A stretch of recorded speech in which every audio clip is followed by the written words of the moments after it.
Hello and welcome to another episode of Marketed Not Live, the podcast for marketers who are looking to their own community to find out what's working now and what's going on around the corner. Now, in every episode, if you've been watching previous episodes, and I'm sure you have, we'll bring you a guest to talk about all the very latest on that specific marketer's area of expertise to help you just become a better marketer. So, if you're into social media, you can learn more about SEO, customer journeys, customer experience, all of that kind of stuff, just by looking at your peers. Now, we speak to the speakers of last year's event and this year's coming up, which is, of course, taking place on Tuesday, the 25th of September at the wonderful Nottingham Contemporary. And we also want to hear from you, our loyal community. So if you want to get in touch and be on the podcast, then just email us in hey@marketed.live and let us know, and we will try and accommodate that for you. Now, this show is sponsored by Podcast Websites, the industry-leading platform for creating a world-class audio marketing channel for yourself or your clients.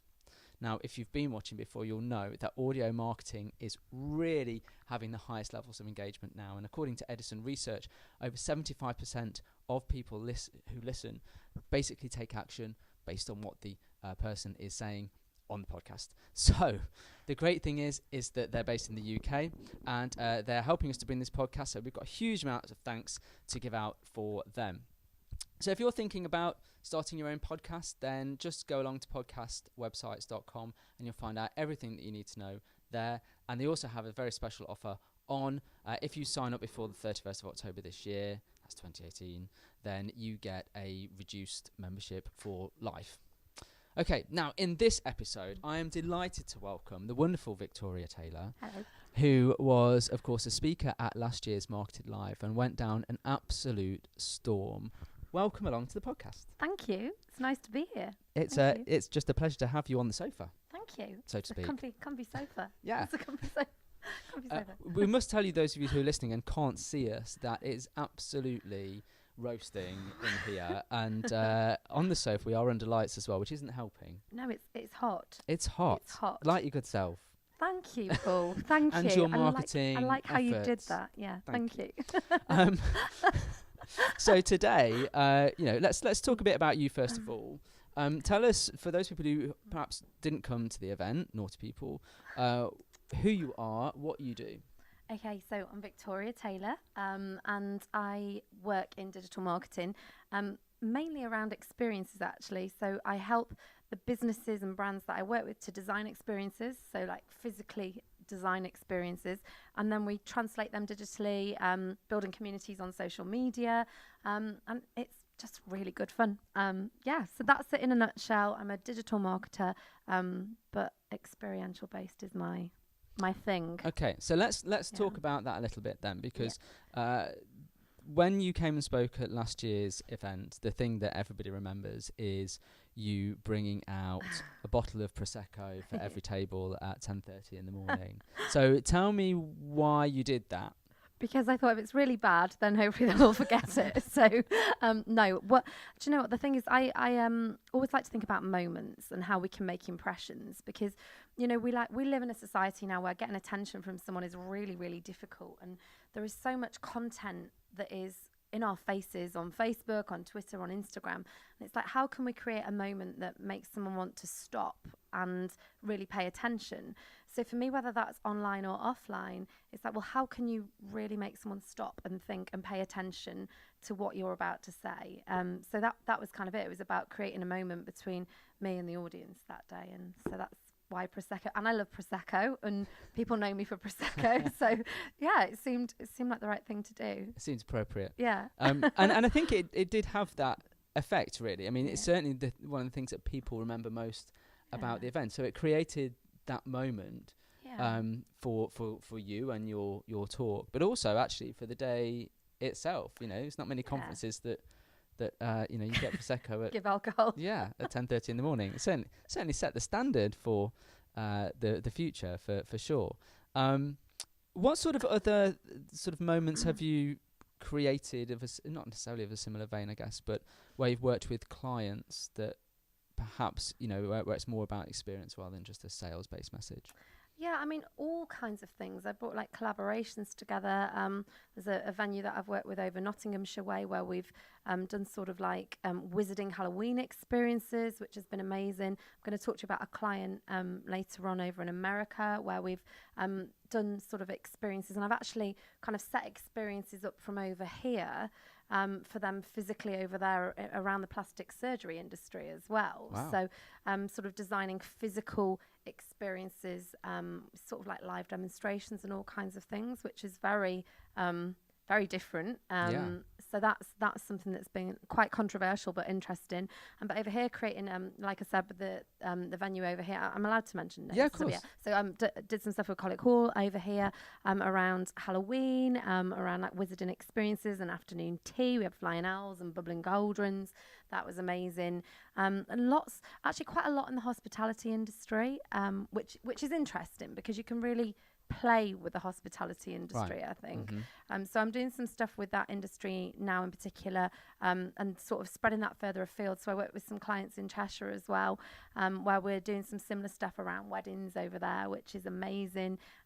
It's just creating like little magical moments where people really feel involved and people really feel like it doesn't really matter what that business is selling or what that business is doing, they're involved in the magic, so they're on the journey. Okay, so if you're, so I'm just going to try and pick this to pieces, if that's okay. Of course. So if you're there, you're having that experience, but you've got to get people there. Yes. So how do you get people there to have that experience? Okay, so it's sort of like building up to that moment. So it's building up the journey and building up like little micro parts of the journey. You know, going back to what I said about people's attention spans and how attention spans are so short, storytelling is a great way to do that. So, you know, being able to capture a short video in 10 seconds and then repurpose that kind of content to Facebook to create something that is really minimal but a little snapshot, so people go, what's this, I want more, and then there might be another snapshot of content maybe a week down the line or a couple of days. So it's sort of like a trickle, so people are coming along, they feel like they're building that journey with you. So there's that, and then there's also, we've done quizzes, we've done sort of like beat the owner, that kind of thing. So it's like not actually physically beat the owner, but when you're in like a quiz against the owner or a member of staff, to get people really involved in the journey along the way, so people feel like a part of it. You know, when they say like involve me and I'll understand. It's that, you know, involving people. So it's trying to take that experience to them before they've actually experienced it, but sort of saying, well, this is what it's about. These are the sorts of things you want to, you know, if you want to experience this as well, this is what you need to do. Yeah, that's it. One of the things we've been talking about on the podcast for the last few weeks actually is about the change from the sell. Yep. Where do you think that all is now and where that's going?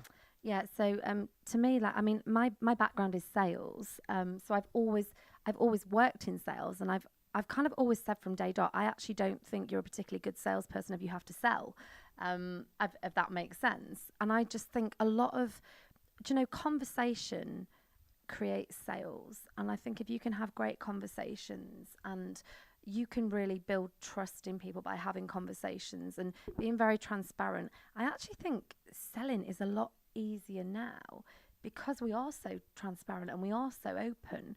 You know, social media provides a platform for everybody. So I think quality naturally stands out a mile. You know, if you're someone that really has to push sales messages, I think that stands out because people are actually used to starting to build relationships now, and I think it's a lot more relaxed. I don't know.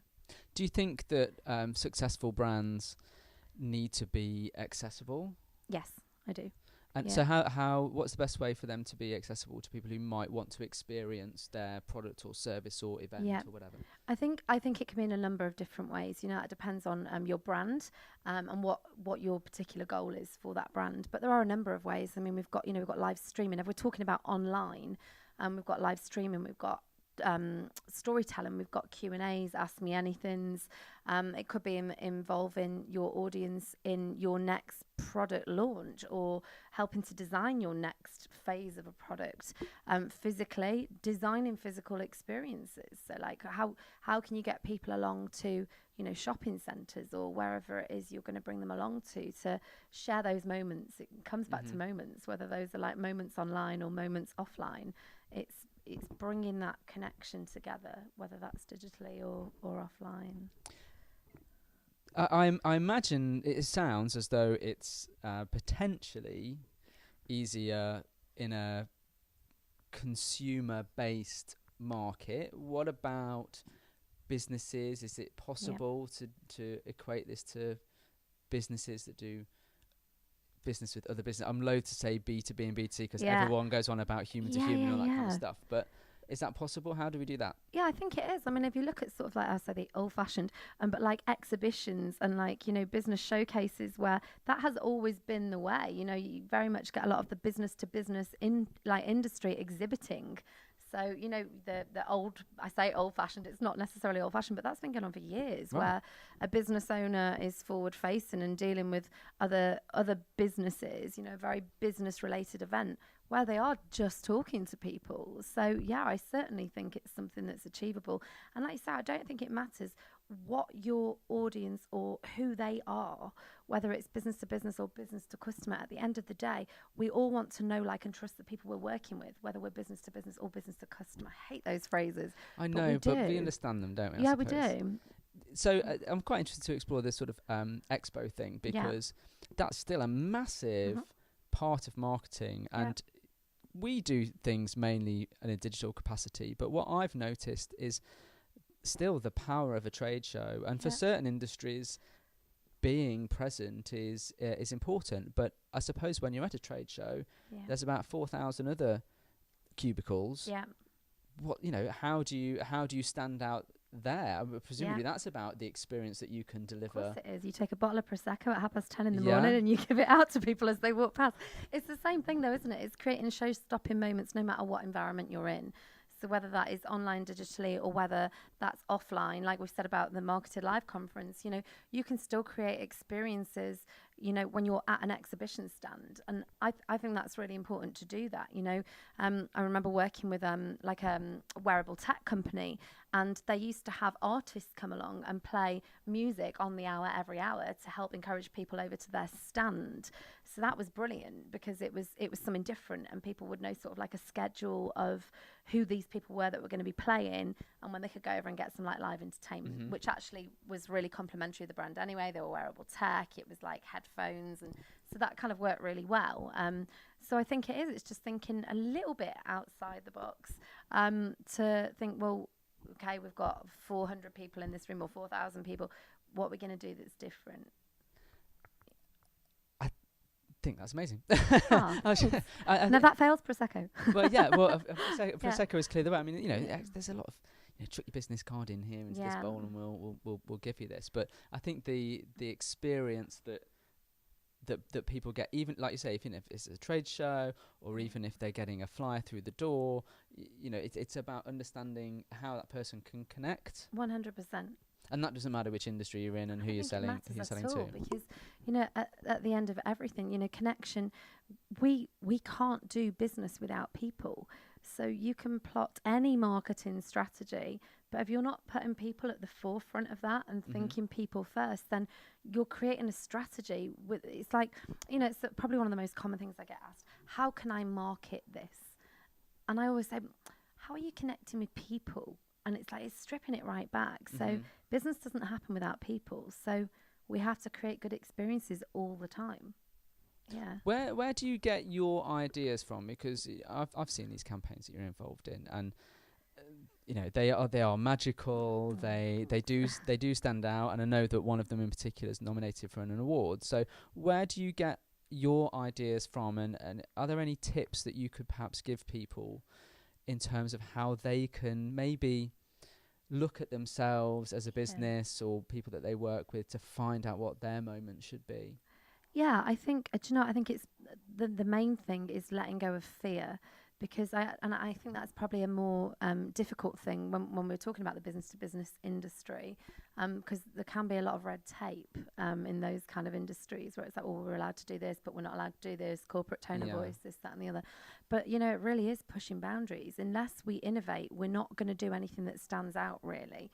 So if we're putting out the same videos and posts that, you know, every other business is doing within our industry, then we're not going to stand out. So, you know, to anybody that's watching and listening, like really not being afraid to step out of that and being open to suggestion as well. You know, I would say if you're a business that has been particularly, and maybe you've always done what you've always done, but you want to do something different, don't be afraid to get people in to do that, to help support you, because we're not all amazing at everything. We're not. And we know ourselves, being in the marketing industry, I think we're in a very fortunate industry where we are very collaborative and we are open to different minds and different ideas and stuff. So I think, like, you know, bringing a group of people together, or, you know, bringing that expertise in, because, you know, very often you can maybe have a success, and I see this with businesses a lot as well, where they have a success and then think, oh, we'll just keep doing that because we've had a success.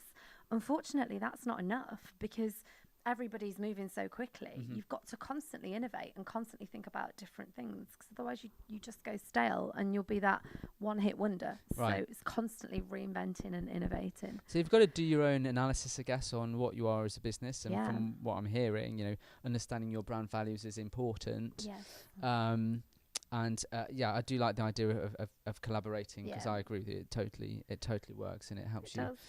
You know, spread some of that burden, if you like. Do experiences need to cost a lot of money? Can we get away with stuff on the cheap? What do we need to invest here? 100%. You can get away with not spending a lot of money. However, marketing does cost money. So if you're looking to reach more people, then of course there might be some money that goes behind an ad campaign, or, you know, targeted ad campaigns. And, you know, if you're going to be working with a professional, then, you know, I think the good thing about marketing is so many people are involved. The bad thing about marketing is that I think it has become quite diluted, where everybody thinks it's actually quite cheap to access, and it isn't cheap to access expertise. So I think that be prepared to pay if you're going to work with someone who's a professional, and pay their fee, whatever that may be. However, can you produce content at a low cost to create experiences? Of course you can. With smartphones, you don't need the latest video recording equipment. Smartphones are brilliant, and they work really well. You can create really small bite-sized pieces of content on smartphones. I think if you've got an imagination, that will take you everywhere.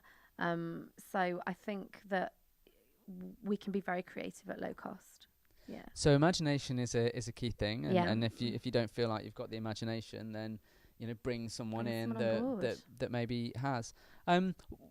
Where do you get some inspiration from?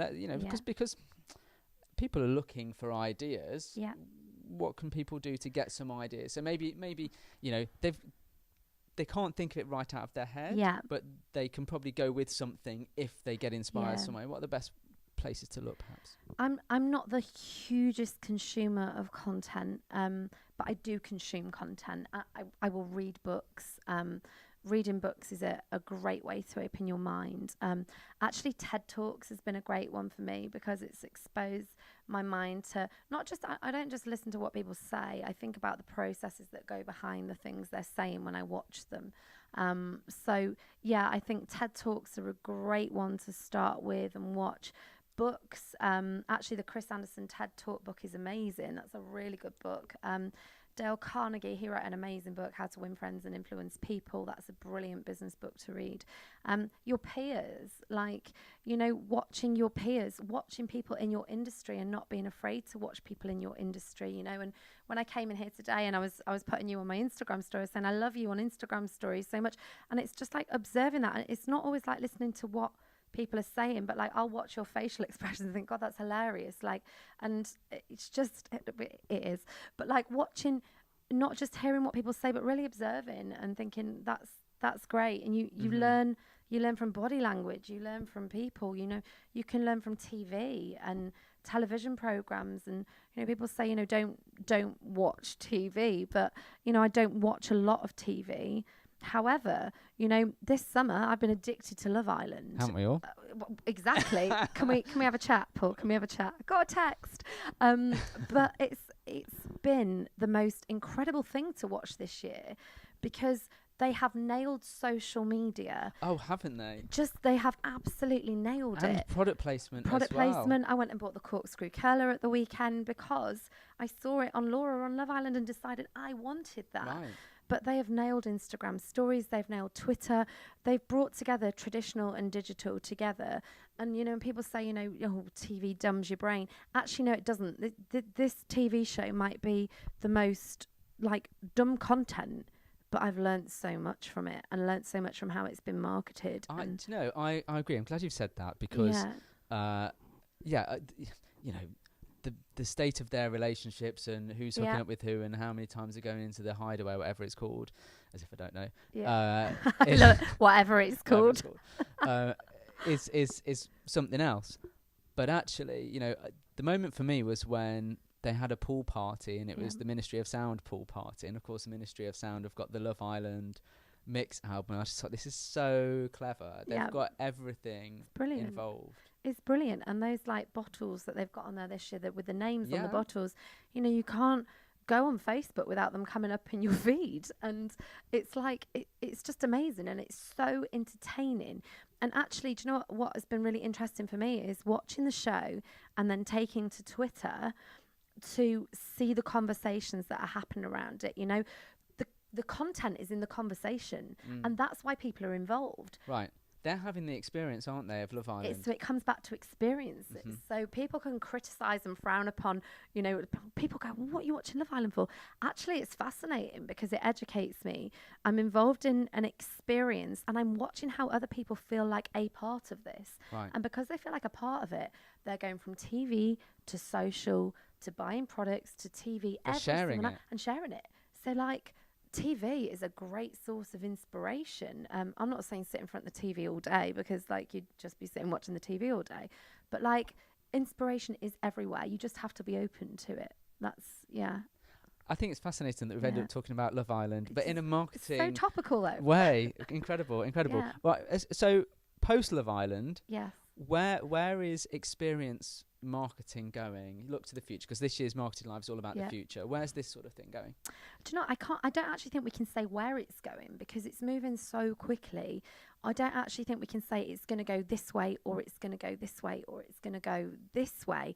I actually think it's going to be really multifaceted, and it's going to go wherever people are willing to take it, and however far we're prepared to push boundaries and move things forward. You know, if you look at you know, Walt Disney, and you know, the absolutely tip top of experience, you know, that was started all those years ago, and the Disney brand changes constantly, and it's in constant flux because it's constantly moving. So I think we can't actually say where it's going, because I don't think it will be a final destination. I think it's going to constantly move and transform and evolve. Yeah. And I think we have to be prepared to innovate and be and as businesses be ready to take people along on a ride, on a story with us, because I think if we're just trying to put sales messages at people, and then there are people that are innovating and taking people on a journey, those are the people that will mop up on attention, and everybody that's just trying to say, oh, buy my course for £99, or come and have a beer and a burger for a tenner, no thanks. I'd rather be involved with a storyline. And I think that sums it up nicely. Look, I've got some quick fire questions for you. So first one is, which I've been asking everybody, what's the weirdest campaign that you've ever worked on? Okay, I was thinking about this before, actually, on the way in this morning. It was actually working with a plastic surgeon over in America, and it was personally weird because I get quite freaked out by surgery and by blood and guts and gory and all that kind of stuff. However, this surgeon was very innovative. Yeah, really innovative. He wanted to live stream plastic surgery, so I needed to be able to watch that to feed back, to be able to understand how people were responding and what it was that was getting responses. So it was actually really weird for me because, like, personally, I struggled with that kind of content, but it was fascinating being a part of it, and studying it. And I think what we found from it was that it really polarized people, and there were some people that absolutely loved it, and then there were other people that were so against it. But it did go back to that thing that you almost have to polarize people to be successful. You have to either have people that love it or hate it, and not be mediocre. Don't just do something that treads the mediocre ground. Like, polarize people and then let people make a decision. And he did really well, because it gets people talking, I suppose. And people were talking, like really talking, and he became known for this. And he would do facelifts live on Facebook. Oh wow. So it was just fascinating. I'm not sure Zuckerberg was thinking about that. Probably when they not. invented it. No, I mean, we had real trouble with ads because you had to be very difficult over. It's very difficult that we couldn't promote some of those streams because they were just the content we weren't allowed to. But it was weird and interesting and fascinating. Yeah, it was. Yeah. Yeah. Cool. Okay. I'm not sure I'd have a facelift. So surgery is one thing to look at. Okay. Yeah. So let's look back a little bit to last year's Marketed Live. Yes. You can't choose yourself. Okay. But other than you, who was the best speaker? Who did you get lots of info from? Who inspired you? That sort of thing. Do you know, I actually loved them all, and I'm not like playing the mediocre out. ground. No, I'm not. I really enjoyed Mark Asquith. I thought Mark was brilliant. I tell you why, because Mark really does talk with a heart, and he made it personal. He relates it back to a personal experience from when he was younger. So he started from a story point of view. I was in on the story from the offset. So it wasn't like, I'm here to talk to you about X. He took us to a moment in his life, and then he expanded on a lesson from there. So for me, that made it personal. And yeah. So you were able to connect. So I was able to connect, yeah. Excellent, excellent. Yeah. In there, connecting. Hooked in. Awesome. That was it. Okay, well, we've announced all the speakers now for this year, and be great to have you there. Yes, to know you're can't coming. wait. So of the people on the list, who are you most excited about seeing? Do you know, I'm excited about seeing everybody, but I'm really excited about meeting Chris Strubb in real life, because I've known Chris through digital, back through the Blab days. And Chris has got an amazing story, how he's travelled the open road, and he has live streamed in, I think it was 50 states, and he's just got this beautiful, amazing story, and he's done a lot of work with non-profits. So I'm looking forward to meeting Chris in person and seeing if you're as good in real life, Chris. So I'm really looking forward to it, and I think he will be. I think he's a great guy, and it goes back to the story and the experience. There's a story there. I really am taken in by personal connection, and of course yourself. Thanks. Of course, because it's you, and like I've always said you should be on stage talking. So wow, I think we'll see how that goes. Yeah, but I think doing it at your own event is going to be amazing. I might as well, eh? Yeah, absolutely. I might as You're well. Gonna be amazing. That's Andrew Pickering that encouraged me to do that. Good. He's like suddenly become my talk coach. I love it. Great guy.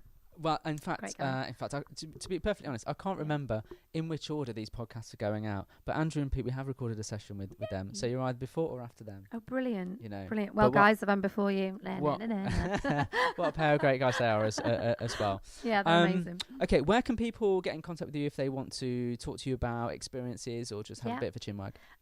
People can find me everywhere at Victoria Tell UK. If you want to keep up with sort of like my day-to-day life, Instagram's probably a great place on stories to do that. I kind of just share everything on there. You can pick up the phone and call me. You can email me, victoria@untwistedmedia.com.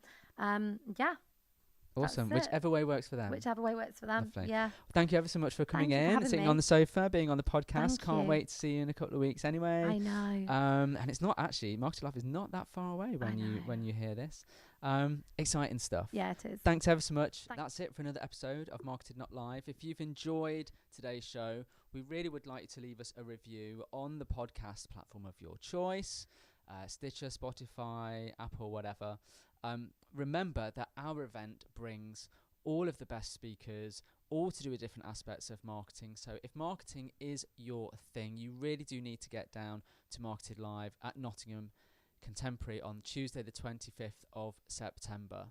You can visit marketed.live on the old interweb, and that will have everything that you need there, including travel, accommodation, and discounts that are applicable to all of those things. We've worked really hard to secure discounts for accommodation and even trains out of that there London, because they want people to come out of London apparently. So pop along there, and until then, we'll see you next time. Be the glass.